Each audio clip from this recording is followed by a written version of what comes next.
30-second board. How are we going to fit all this in here, JT? We'll start with what we touched on at the top, the win streak for Jett Lawrence, which we'll get deeper into with our SMX facts and Clinton Fowler later. But this is so weird to have a carryover win streak from a previous season. Yeah, I mean, this guy has been a house on fire since he's come into this class. And I would ask you, Jason Weigandt, why would we not think that the streak continues? He just won his first ever Monster Energy Supercross championship in the 450 class. He's going to be up against the same riders that he defeated last year. Eli Tomac's not going to be out there to try to disrupt things. So you tell me, why would we choose anything other than continuance of the streak? Well, to start, he's unbelievable at Fox Raceway. Like, unbelievable. I think he's won every single race he's ever raced there. Not every moto, but every overall. So let's start there. Chase Sexton has some momentum. Dylan Ferrandis, a real wild card. Some rookies moving up. Start there. But to me, the win streak is more likely to end because of some weird racing luck than someone just beating him for 30+2. I'm sure for Chase Sexton, you don't want to hear that. But that's the question. What do you think, JT? Somehow Carmichael, for like 5 years, didn't have a rock errantly hit apart on a motorcycle or a first turn crash.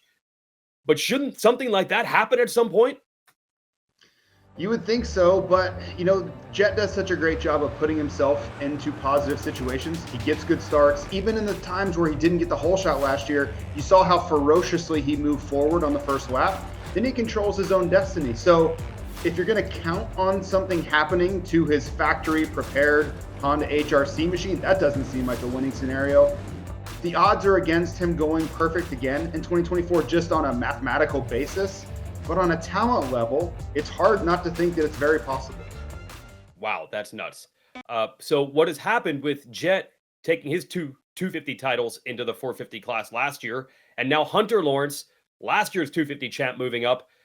A lot of the intrigue is for the 250 National Motocross Championship. You could probably pick 10 or 12 guys who could contend for this. We'll just guess at 6 right now. A lot of it with momentum from Supercross. Vial and Hampshire are your new champions. Deegan and Kitchen, who were close. Joe Shimoda, who won at the end of the year in Supercross this year and last year in Motocross. And then we'll just pick a wild card here in Jordan Smith. Any of the star bikes are usually good, and Smith was very good in Supercross. But this is going to be so fun because I don't know. Do you think any of these guys even know for sure? They probably all think, no, this is mine. They've all got to think they've got this, right? Yeah, that's the best part of it, is that all of them think that this is their year. And this is what makes our sport so great, is we have no idea what's going to happen. It's almost the complete opposite of what the 450 class offers. You could make a case for any of these riders, and you know this. I'll argue anything with anybody. So just pick a rider, give me one, and I could build a case, a winning case, in a court of law as to why he will be our champion this summer. So it's going to be fantastic. I love how much diversity we have, the international aspect to it. But as you mentioned, none of these guys have really been that guy. We've seen flashes. All of these guys, Hayden Deegan looked like he was going to be the guy. RJ Hampshire is coming off his first ever championship. And then you have a guy like Levi Kitchen, who has been fighting consistency, but maybe this is the time where he finally steps up and does that exact thing. Now, if he does, along the way, you've got to think that he's going to get that 300th win for Monster Energy Pro Circuit Kawasaki. And I almost feel bad because we've been talking about this storyline for seems like months now, and it hasn't happened. I feel like we might be the jinx, but you got to think Levi Kitch is going to figure this thing out. He has overall wins. He had 3 moto wins last year, but he's kind of come into his own. I will say, though, to get that win, whether it's he or Austin Faulkner later in the season or any of these guys, the starts are going to be critical because the depth of this class is going to prohibit, I think, a charge from the back.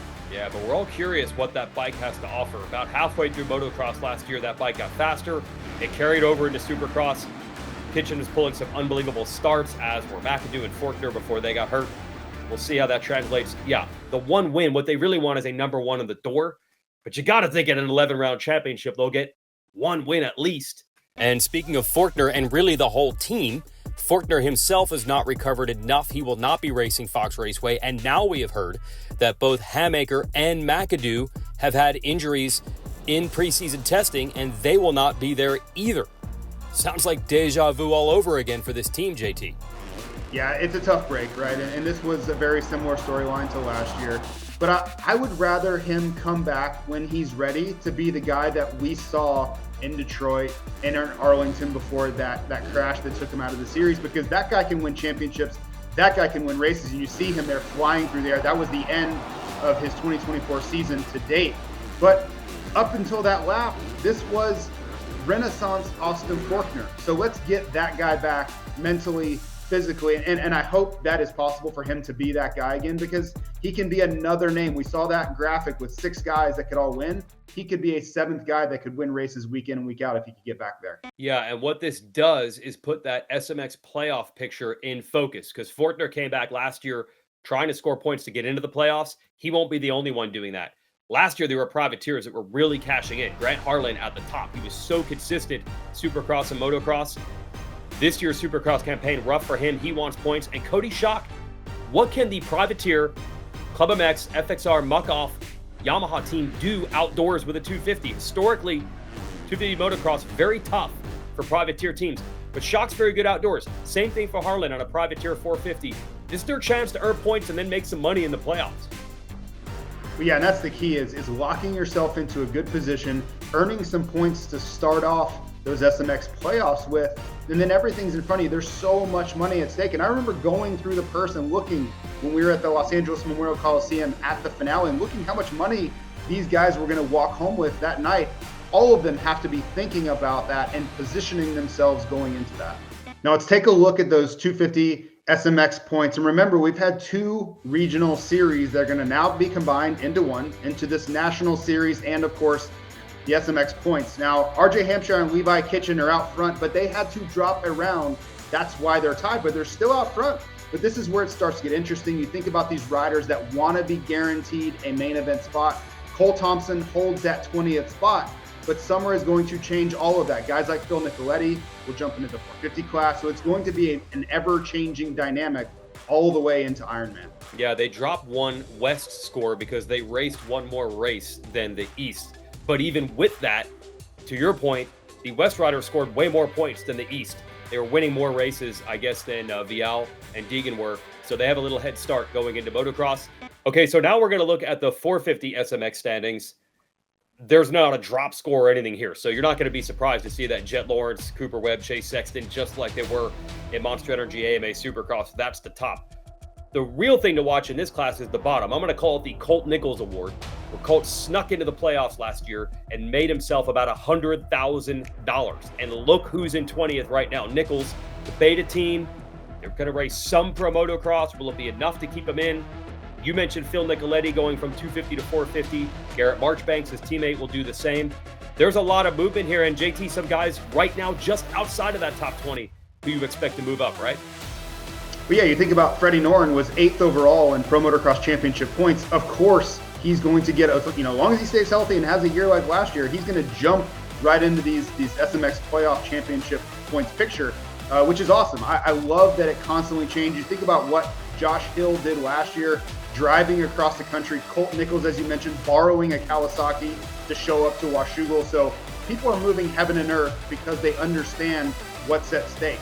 Tens of thousands, if not hundreds of thousands of dollars are up for grabs here. Yeah, that'll be a fun thing to watch. Probably Washougal through Unadilla. I'm going to say the last 4 or 3 rounds. That'll be really cool. And this is what they're all playing for. Those SMX playoffs will begin for the second year at Concord, North Carolina, outside of Charlotte, ZMAX Dragway. This time they'll know what to expect. Remember seeing RJ Hampshire, our track walk last year, saying, wait, there's really like motocross stuff? We did not test for this at all. We just thought these were big supercross tracks. And then to that end, Texas Motor Speedway in Fort Worth and the drag strip, the strip at Las Vegas, new venues. So I kind of hope they don't figure it out, JT. I think it was more fun last year when they were showing up, kind of not knowing what to expect, the great unknown. Yeah, they're going to be more prepared. That's just how these things work. Charlotte, I think they'll know exactly what the dirt's going to be like. Maybe the track's a little bit different. I kind of think Fort Worth will be Chicago-ish. To me, Las Vegas is the great unknown. We're in the desert, and literally out in the desert, out by the drag strip out there. So that's the one where I don't know how they're going to possibly know what they're going to be getting into until we show up there in late September. That's kind of fun to not know. And we won't even necessarily know who's racing. So the bad news, as we reported earlier, The two superstars for Monster Energy Yamaha Star Racing, Cooper Webb, Eli Tomac, both out with thumb injuries, and they both needed surgery. We heard they actually got surgery on the same day. I think it was last Tuesday. In a normal year, I don't think you see either of these guys come back. But the Super Motocross World Championship, now I think you will. So when do they come back? How good will they be coming off the couch? And how good can they get for the playoffs? This is a really weird thing to watch. Not what we normally get, but the playoffs have gifted us this. Yeah, this is a tough blow to lose both of these guys. And Eli Tomac, I think most people pointed at him as really challenging Jett Lawrence this summer, and maybe he can late in the championship, but it's going to be another uphill fight. We looked and watched at Eli Tomac struggle to get back to his best form all the way through Monster Energy Supercross. He kind of finally found it. That St. Louis win really marked the return, and then as soon as we get him back, we lose him again. So it's a tough blow, but yes, to your point, I think they're going to have to not necessarily rush back, but there's going to be a sense of urgency because they're going to want to be, at worst case, on their best form when we enter Charlotte. So it changes the timelines. If it wasn't for the SMX playoffs, I don't think we would see them at all this summer, but now it's almost a guarantee that we will. Okay, so we might be lamenting great champions like Tomac and Webb not being there at the start, but the 450 class, JT, has got a nice infusion of talent from the 250s.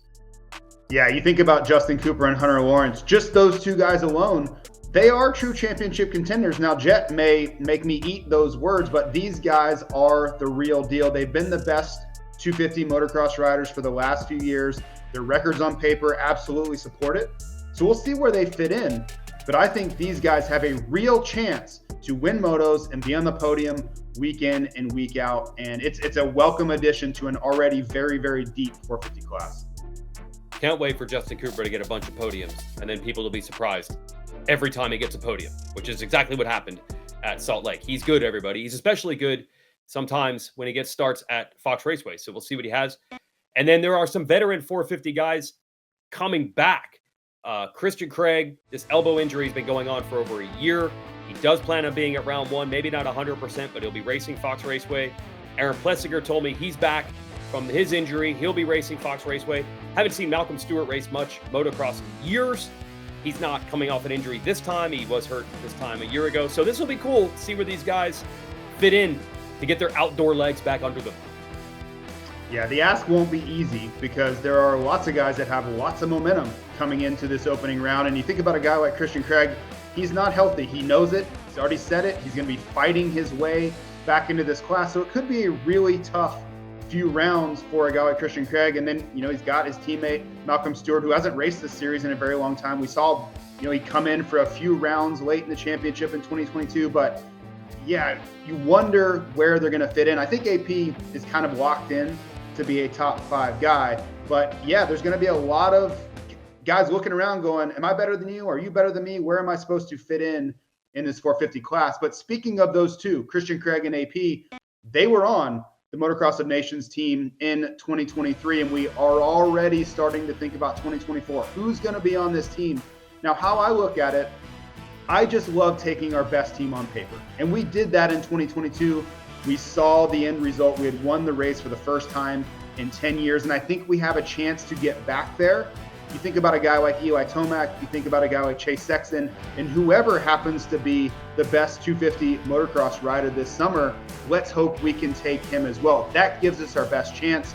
We haven't done that many times in the last several years because of contract situations, whatever. The switch over, we had a whole, worldwide pandemic that we had to deal with. So let's just hope we can get our best team together, head over to Matterley Basin in England, and let's give ourselves a real chance this year.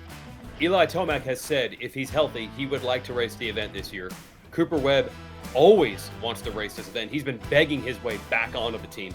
Sexton, to the point you made, is not in a contract year. If he's healthy, he's a candidate.